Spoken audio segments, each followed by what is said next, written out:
Vous avez créé votre entreprise, vous avancez, vous mettez en place des stratégies, vous avez des approches particulières, bien cadrées, etc. dans votre entreprise, et ça avance tant bien que mal. Ça fait son petit bonhomme de chemin. Ça va peut-être pas assez vite. Vous ne gagnez peut-être pas suffisamment. Votre chiffre d'affaires est peut-être pas assez élevé. Vous aimeriez avoir plus pour gagner plus éventuellement, hein, bien évidemment. Et vous avez peut-être mis le doigt sur le fait que finalement, en tant qu'entrepreneur, vous jouez un petit peu un rôle. Vous n'êtes pas complètement vous-même. Vous sentez qu'il y a des choses que vous avez envie de faire, que vous ne faites pas, parce que ça ne se fait pas. Que vous avez envie de vous lancer dans des améliorations de produits et que le marché n'a pas l'air de répondre, donc vous n'allez pas vous y aventurer, etc. Il y a des choses qui... des envies, des ressentis, parce que c'est aussi ça, hein, de l'intuition aussi, hein, au niveau de votre entreprise, parce qu'on en a tous, qui sont bloqués, que vous ne faites pas, parce que vous souhaitez, entre guillemets, un petit peu rester dans le moule. Vous avez sûrement fait des recherches sur le sujet où vous vous êtes posé la question, ou peut-être que vous avez déjà fait la démarche, tant mieux, mais si vous ne l'avez pas faite, peut-être que vous avez bien compris aussi que vous devez vous différencier par rapport à vos concurrents. Pourquoi on achèterait à vous et pas un de vos concurrents? Pourquoi on va apprécier telle ou telle chose chez vous et pas chez le concurrent? Enfin, pardon, l'inverse. Pourquoi on va apprécier telle et telle chose chez votre concurrent et pas chez vous? Qu'est-ce qui fait que vos concurrents sont plus attractifs que vous? Le fait de vouloir se différencier, c'est une chose normale, logique. On essaie de le faire dans la vie perso, bizarrement. Quelque part, on ne le fait pas dans la vie professionnelle. Et pourtant, c'est une approche, une attitude, une volonté qui est absolument nécessaire pour différencier votre entreprise de vos concurrents. Et pour ce faire, vous devez prendre en considération que ça part de vous. Donc, il faut commencer à être un peu plus vous-même, être un peu moins gentil, arrangeant, conciliant, un peu moins dans la norme, dans la zone de confort, etc. Être soi-même, c'est déjà une démarche hyper difficile. Le regard des autres, si tant est si bien que ça impacte sur vous déjà à la base, c'est quelque chose dont il faut vous débarrasser, mais si ça a un impact fort, c'est difficile de passer le cap. Attention, difficile ne veut pas dire impossible, hein. Et vous pourriez vous apercevoir qu'en étant vous-même, les choses deviennent plus faciles. En étant vous-même, vous êtes plus détendu, plus serein, plus créatif. En étant vous-même, vous osez des choses différemment. Et en étant vous-même, vous êtes aussi capable donc d'avoir une entreprise différente de celle de vos concurrents. Lorsque vous allez, j'aime bien cet exemple-là, lorsque vous allez dans un restaurant, tous les restaurants ne se ressemblent pas. La déco n'est pas la même, la carte n'est pas la même, le chef n'est pas le même, etc. Il y a tout un tas de facteurs comme ça qui différencient d'un restaurant à l'autre.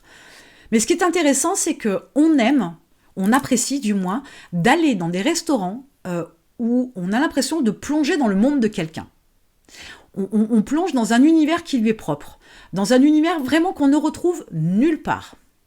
Et c'est là où je veux en venir. C'est qu'en étant vous-même, vous allez pouvoir faire transparaître votre personnalité, votre essence.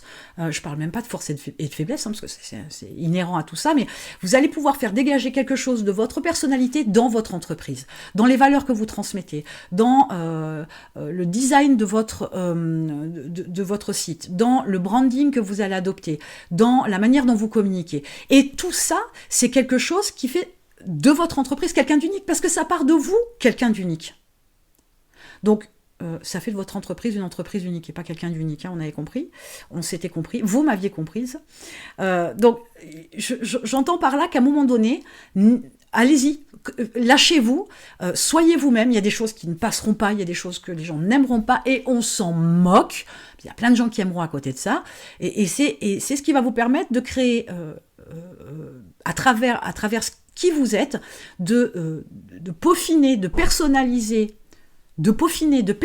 votre entreprise et en fait, tout simplement, de vivre dans votre monde, dans votre personnalité, dans ce qui vous convient le mieux, dans ce qui vous apporte du bien-être, etc. Ça va rejaillir sur votre entreprise et vos clients rentreront dans votre monde. Ils vivront aussi dans votre monde, dans ce monde qui vous appartient. On a un monde intérieur et extérieur, il y a une certaine corrélation et une certaine cohésion qui peut être mise en place. Ça se travaille, bien évidemment, c'est pas naturel, c'est pas inné du moins. Et c'est là où votre entreprise, elle va prendre une dimension différente. Tant que vous êtes sur je me comporte correctement, je m'habille pro, je machin un truc parce que ça doit être pro. Tant que vous êtes sur je n'utilise pas ces mots-là parce que ça fait pas professionnel, par exemple. Tant que vous êtes sur non, je vais pas tenter cette approche, cette stratégie, etc. parce que ça le fait pas, j'ai lu des articles, c'est mal vu, etc. Tant que vous êtes là-dessus, vous suivez le troupeau de moutons qu'il y a devant vous. Tant que vous êtes là-dessus, vous ressemblez à toutes les personnes de la Terre. Tant que vous êtes là-dessus, vous n'êtes pas qui vous êtes. Je pourrais presque utiliser l'expression, vous n'existez pas tellement que vous ressemblez aux autres. Donc, ayez cette approche de pouvoir faire exploser qui vous êtes à la face du monde, hein, clairement, pour pouvoir créer cet univers particulier avec votre entreprise et faire vivre ces gens-là dans votre monde. Ils vont avoir des couleurs particulières, un style de voix particulier, un vocabulaire, un type de produit, un type de prestation qui vous différencie clairement du reste de vos concurrents sur votre marché. Donc, être soi-même, c'est une vraie force, clairement. Mais c'est quelque chose que vous pouvez faire. Une fois de plus, il y a nos limites. Si vous vous sentez coincé par un manque de confiance en vous, une mauvaise estime de vous, vous craignez le regard des autres, etc., ça se travaille, vous inquiétez pas, ça se travaille. Mais c'est surmontable, c'est dépassable. J'ai pas dit une fois de plus que ça allait être facile, c'est simple, mais c'est pas facile, bien évidemment, sinon ça se saurait. Mais il vous faut travailler dessus. Donc, dans cette démarche de pouvoir travailler aussi sur ce qui vous bloque dans le fait d'être complètement vous-même, vous avez un lien dans la description. Il y a un challenge de 7 jours. Vous allez travailler sur 7 différentes facettes. Il y a d'autres facettes sur lesquelles travailler, mais celle-là, vous allez pouvoir identifier certains blocages et on pourra en parler. On pourra aller un peu plus loin, en face à face, enfin en visio. Ça devrait déclencher certaines prises de conscience, ça devrait pouvoir apporter des déclics pour pouvoir vous libérer de certaines choses, de certains blocages. Donc cliquez dessus et puis on se retrouve de l'autre côté.